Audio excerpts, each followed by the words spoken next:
থাকবে, মিলেমিশে থাকবে।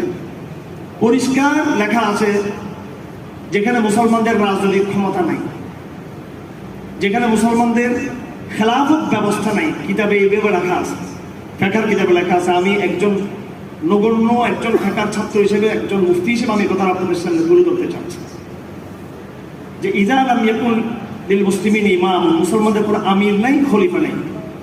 ওয়া গালাবা আলাইহিল কুফফার, এবং কাফেররা সেখানে তাদের আধিপত্য বিস্তার করেছে, সেটা সরাসরি হোক কিংবা বর্তমান মুসলিম বিশ্বের মতো কলোনিয়াল ইনডাইরেক্ট পদ্ধতিতে হোক, যেখানে কাফেরদের আধিপত্য আছে। ইউরোপে, আমেরিকাতে সরাসরি কাফেরদের আধিপত্য, মিশর, পাকিস্তান, বাংলাদেশ, ইন্দোনেশিয়াতে ইনডাইরেক্টলি কলোনিয়াল সিস্টেমে আধিপত্য।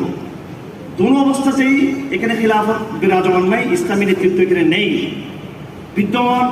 এমন অবস্থায় মুসলমানদের করণীয় ঠিক অনকিতাবের কথা লেখা নাই, মুসলমানরা মিলেমিশে থাকবে, ঐক্য ঐক্য এই সমস্ত দুর্বল শব্দগুলো কোথাও লেখা নাই।